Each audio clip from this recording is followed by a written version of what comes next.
Hi Gemini, wobbly camera Taro again. I'm just going to jump straight in, but before I do, I'll be clarifying with Tarot of Tales. I got this deck the other day. It's really interesting. The illustrations are just fantastic, but really unusual. And then they've got this brilliant bit of text down the side here. So this is the more sort of traditional overview, and then here in the past, present, on the horizon, from above, deep within. So it's where the cards sit. Really interesting. I love this. I will do an unboxing at some point to show you all the cards, but for now let's get to it. I'm also going to do a spirit animal oracle for you at the end as well. That seemed to go down quite nicely last week, so let's get to it. Gemini, present position, present expectation, unexpected next week, and the week after. It's great. Oh yeah, Gemini, another great reading for you. Really love to see these cards. Very nice indeed. So we've got the Ace of Wands, new start, real passion and enthusiasm, that real carrying you kind of just that vigor and enthusiasm into anything you do. You know, I always say to people, you can get out of bed grumpy, or you can let them have a lie in, and it's that kind of jumping out of bed. You know, someone said you shouldn't set an alarm clock. It shouldn't be called an alarm clock. It should be called an appointment clock, or a wake-up clock, or a day break or something, you know, just so when you get out of bed, it's like, my alarm's gone off to tell me the fun starts now. It's that, rather than, I've got to get out of bed. You know, because it sets the tone for the whole day.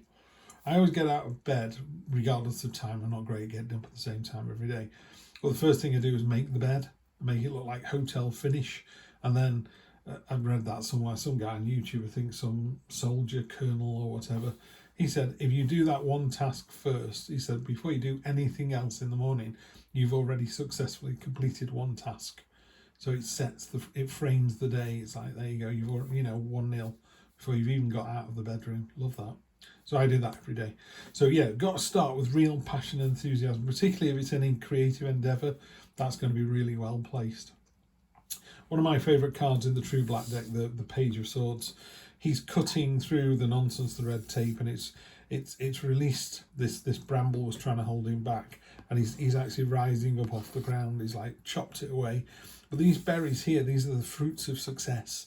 This is victory. This is like cutting through the red tape. It's like someone going, I've had enough of this now. I'm going to make a decision and do it.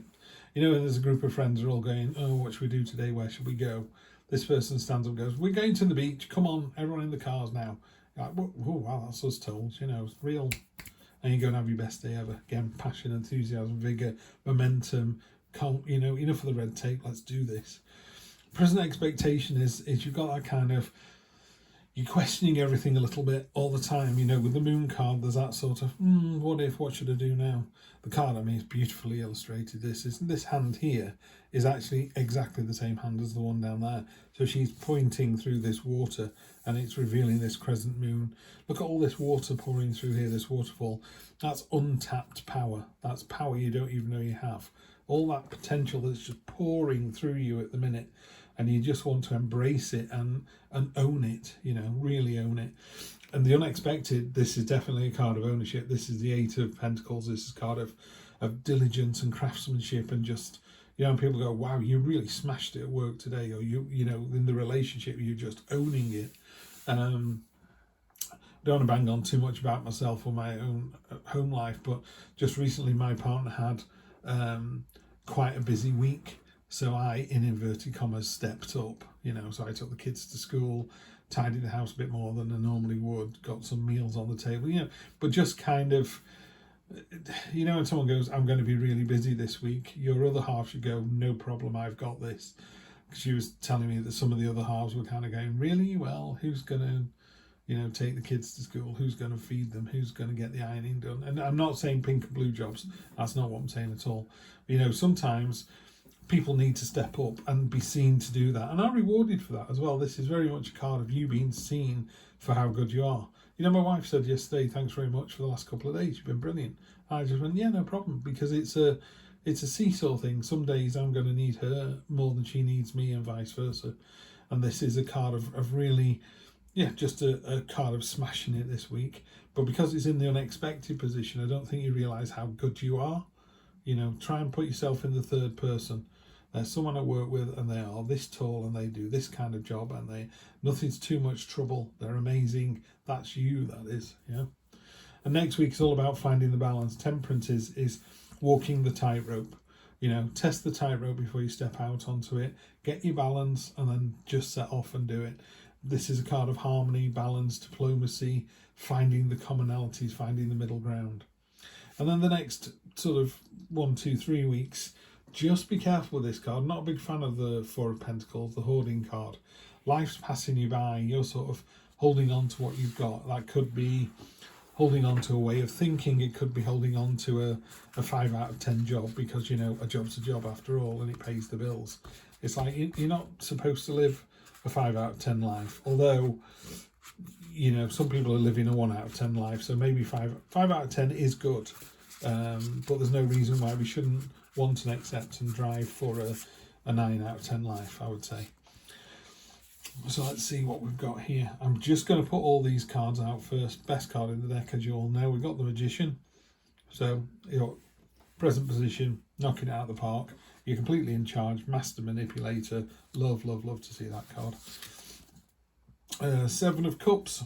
I'm going to come back to all of these in a moment. I'm going to read out the book itself. Knight of Cups. The cups are all fish. Swords are all birds. 6 of Cups. So we've got the narwhal there. Is it a narwhal? Beluga whale, isn't that one? And then the 6 of Swords, which I know where that is in the book. A lot of swords have come up, so the swords are the frisky cards in this deck. High Priestess at the bottom here. High Priestess plays the same as it does in any deck, really. The mysteries goes very well with the Moon card and the Magician card as well. This is about going with your intuition this week. If it feels like it's the right thing to do, it is the right thing to do. Let's do the High Priestess first because she's quite early on. And I'll do that I'm going to do that in the head from above. The full moon smiles down on you, illuminating everything around you in its cool reflected light.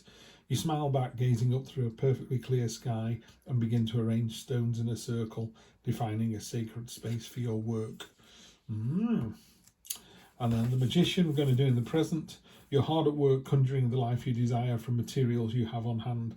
Everything around you is exactly what you need if you look at it with a rat's cunning eye. You point your wand at the shelves and let it lead the way. 7 of Cups. So I'm not getting too bogged down in the meanings on these. I'm just reading them out at the moment. Let's go on this journey together. If you've been with me long enough, you know I got back into tarot after a break because of this beautiful True Black deck. And it does say on my YouTube channel, just join me on the adventure. This is me finding out all about these cards again. I'm loving what's happening, loving where it's taking me, loving this deck. So 7 of Cups, emotional breakthroughs, radical vulnerability, discovering true desires, expanding your heart space, loving greatly, pushing through all barriers to giving and receiving love. And that is, as you take in your reflection in a still pool, a glow forms around your heart. When you look down at your chest, it isn't there. The glow is only for you to see reflected back to you. A message that your heart is bigger and brighter than you think. Yeah, card of self-love and self-worth. You've got to know how valuable and treasured you are. Knight of Cups, nearly there. There's the Queen. Knight of Cups, passion, intensity, pride, loving freely. And this is from deep within. A passion for life and love bubbles in your heart and threatens to boil over. A strong sense of decorum keeps you from acting on your feelings, but you're beginning to wonder whether following rules is worth stifling your emotional self. Indeed. 6 of Cups. Emotional maturity, acceptance, appreciation of all relationship lessons, development of healthy bonds, and in the present. Many years of photos of family and dear friends decorate your wall. You stop to look at them, revisiting the memories that made your relationship strong, and reflect with pride on the love and dedication that created your chosen family. It's a very aware card, that is. I love that. What's on top of? Yeah, finding the balance. Yeah, finding the balance, knowing you're loved, knowing that you can love, true worth, true self-love. It's great. You can't pour from an empty cup, can you? Really simply, you need to be really on top of your game, really know your worth, your value, and feel good about yourself. And that just leaches out into the wider world. It's unstoppable. Love it. Six of Swords again, and we'll put that in the head because I don't think it's there yet. On the horizon, a podium stands on an empty stage. People gather, chattering in groups before taking their seats. Someone tests the microphone. Water is brought out and placed on the podium. Programs are handed out. Everything is set for you to share your knowledge. Love, love, love this. And then finally, I am going to finish off with a delicious reading. Now I'm another reading. Spirit Animal Oracle. Here we go. Oh, great. One of my favourites. Eagle Spirit. Spirit has got your back. You know, so high, so free. You can see everything is laid out above you. You are king of your domain, king, queen, whatever of your domain. Spirit's got your back. It's just letting you go free. Just go free, enjoy. You've got the temperance and mercy of the temperance card, a high priestess. You've got the magician. It's all coming together. Love it, love it, love it. Gemini, you're in for a fantastic week for sure. Always a pleasure to read for you. Do comment down below if you like this new deck, if you want to see more of it, less of it, if you want to see different decks, if you want me to change the True Black, which I'm quite nervous about. I'd always like the True Black to be the core read on that because that's the deck I spend most time with. Anyway, have a great week. I will see you next week for more of the same. Take care.